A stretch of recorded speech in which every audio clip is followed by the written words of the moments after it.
Yeah, dear farmers, I would just like to maybe put up some clarity in this because most of you have really been calling me, have been really sending me messages, telling me how big the land you need.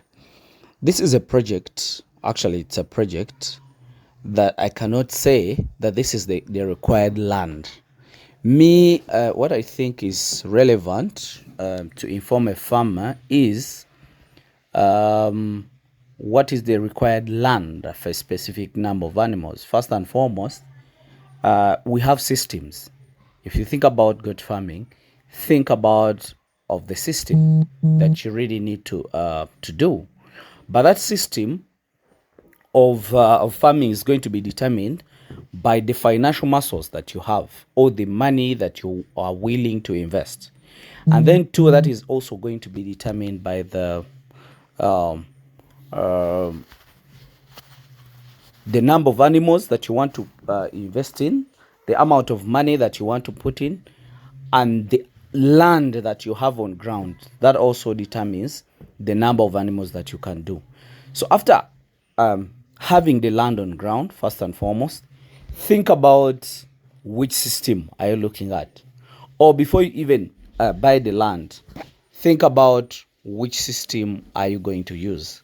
So after knowing the system that you really want to use, then buy the land according to what you want. Or else, if you have a bigger land, I don't see any reason why you have to involve yourself in this kind of planting of the pastures, management of the pastures.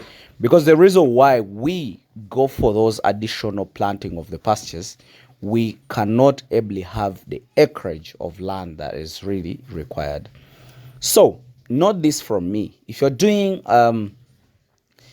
think about zero grazing, you'll have a smaller space, but invest more in the grass, and then you can do a bigger number of animals. I told you that if your pastures are really so good, sorry, if your land is really so good, and pastures on that land are really so good, if you do maize silage, that means you can do even up to 104 goats, because if the maize come up very well and it can be able to give you, let's say, 3 tons of the corns, just know that even the silage that you can get out of that land can give you up to 30 tons of all of silage, let's say, because silage cuts everything, and then you ensile it.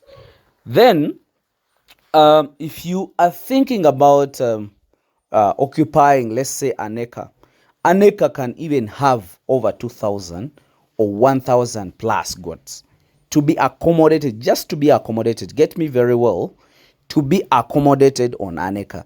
What do I mean by accommodation? Is the shelter, the spraying yard, the exercising yard, and where they feed from, but getting the feeds from a different area. So get the difference between the accommodation and the feeding area. So if you're looking at an acre as a feeding area for free range, you're looking at over um, over 13 to 20 goats, depending on the vegetation. But if you want only accommodation, an acre can even accommodate 1,000 plus goats, because they just stay and then have the yard where they are exercising from.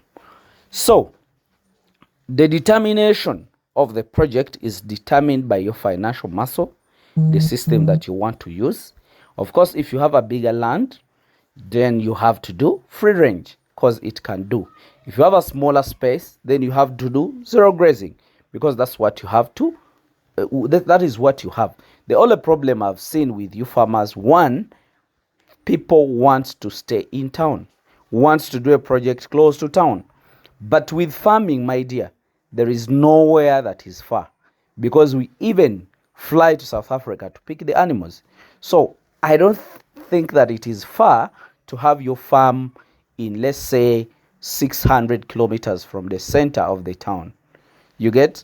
It is cheaper to have land in a longer distance than having land in town centers.